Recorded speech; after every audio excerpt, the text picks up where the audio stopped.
வணக்கம் நண்பர்களே, இது உங்கள் கதை சொல்லும் காதை யூடியூப் சேனல். உங்கள் மனதில் கேட்கும் குரல். இன்னைக்கு கதைக்குள்ள போகலாமா? இந்த கதையின் தலைப்பு கனவின் மழை. ஒரு மென்மையான காதல் சிறுகதை இது.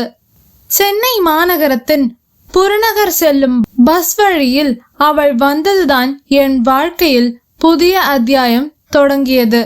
அனிதா 30 வயதான மென்மையான முகம் கொண்ட பெண். அவளது விழிகளில் எப்போதும் கலங்காத ஒரு கனவு இருக்கும். அதை அடைய ஒரு தீர்மானமும் அவள் முகத்தில் தெரியும்.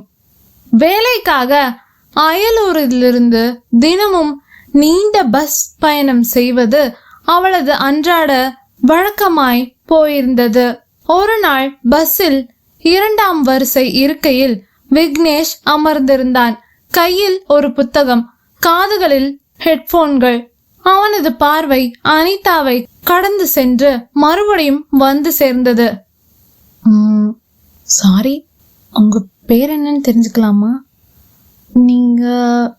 உங்களை எங்கேயோ பார்த்த மாதிரி இருக்கு என்றான் விக்னேஷ். ஓ, ஐ எம் அனிதா என்றாள் மெதுவான புன்னகையுடன். இது ஒரு சாதாரண காட்சி போல தோன்றினாலும் அன்றிலிருந்து ஒவ்வொரு நாளும் அந்த சந்திப்பு நடந்தேறியது. பேசாமல் பார்த்து கொண்டிருந்த கண்கள் நாள் ஒன்றில் ஒரு ஈர்ப்பாக மாறி இருந்தது. ஒரு நாள் பஸ் தாமதமானது. இருவரும் அருகில் இருந்த டீ கடையில் ஆவலுடன் ஒரு உரையாடலை தொடங்கி இருந்தார்கள். வேலைக்கு போறீங்களா? ஒரு நாள் அப்போ எத்தனை பஸ் மாறுவீங்க? எப்படி டைம் மேனேஜ் பண்றீங்க என்று விக்னேஷ் ஆரம்பித்தான். ஆமா, நான் ஒர்க் பண்றேன். ஒரு 4 பஸ் மாறுவேன். ஆனா நானும் என் கனவும் ஒரே திசையில்தான். அதை அடையிற வரைக்கும் என்னால ஓஞ்சு அமர முடியாது. கொஞ்ச நேரம் கூட எனக்கு டைம் வேஸ்ட் பண்ண பிடிக்காது. அப்படி என்ன உங்களுக்கு ட்ரீம் என்றான் வியப்புடன். எனக்கு ஒரு பிஸ்னஸ் ஆரம்பிக்கணும். மனதை இதுதான் டீனேஜ்லேருந்து என்னோட ட்ரீம். அதுக்காக தான் தினமும் இந்த பயணம். அதை நோக்கிதான் நானும் என்றாள் அவள். அவள் பேசும் தோரணையில் ஒருவித நெருக்கம் தெரிந்தது. பின் அந்த இரவு அவள் வீட்டிற்கு திரும்பியதும் விக்னேஷிடம் இருந்து ஒரு குறுஞ்செய்தி வந்தது. காலையில் சந்தித்த போதுதான் அவர்களின் நம்பர்களை ஷேர் செய்து கொண்டிருந்தார்கள். இன்னைக்கு உங்களை பார்த்து பேசினதுனாலவோ என்னவோ என்னோட டே ஃபுல்லா ரொம்ப ஸ்வீட்டா ஸ்மூத்தா முடிஞ்சது. தேங்க்யூ அனிதா என்று ஒரு ஸ்மைலி எமோஜியுடன் அனுப்பியிருந்தான். அவள் அதை பார்த்ததும் தவறாமல் ஒரு புன்னகை பூத்த முகத்துடன் பதில் அளித்தாள். ஒரு மழை நாளில் இருவரும் பூங்கா வரை சென்றிருந்தார்கள்.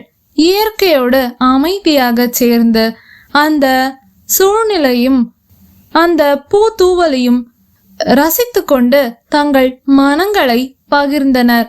இந்த மழை என் வாழ்க்கையை மாற்றிருக்கு என்றான் விக்னேஷ். ஏன் இப்படி சொல்றீங்க? அப்படி என்ன பண்ணுச்சு இந்த மழை என்று கேட்டாள் அனிதா. நீங்க வந்ததுதான். நீங்க வந்ததுக்கு அப்புறம் தான் என் வாழ்க்கையே புதுசா மாறினது மாதிரி இருக்கு.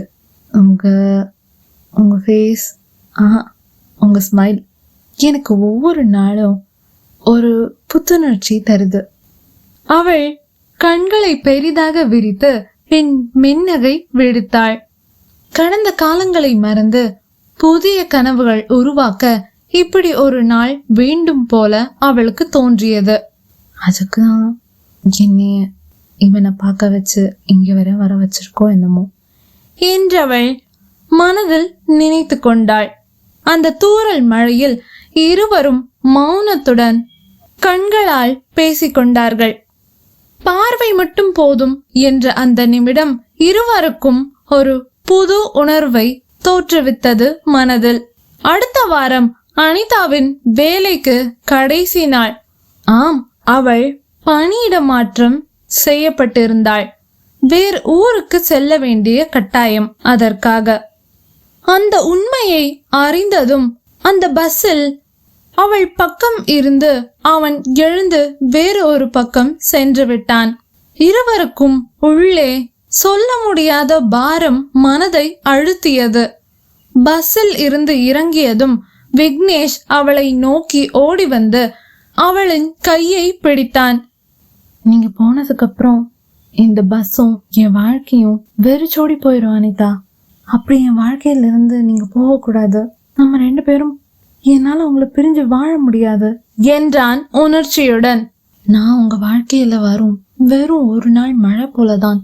வந்து போனாலும் அது தந்த மண் வாசமும் உங்கள் வாசலில் வந்து வாடும் பூங்காற்று போல நான் என்றும் இருப்பேன் என்றாள் மெதுவாக. அப்போ என் வீட்டு வாசல் எப்போதும் உங்களுக்காக தெரிந்து நானும் அதுவும் காத்திருப்போம் என்றான் விக்னேஷ். அவளை கட்டி அணைத்து கொண்டான்.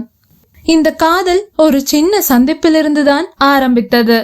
மனதார தொட்ட ஒரு அழகான பயணமாக மாறியது. சில காதல்கள் வார்த்தைகளில் அல்ல, பார்வைகளில் பிறக்கின்றன. பார்வையாலேயே வளரவும் செய்கின்றன. அது போன்றதொரு கனவின் மழை இன்று நம்மை நனைய செய்திருக்கிறது. நன்றி.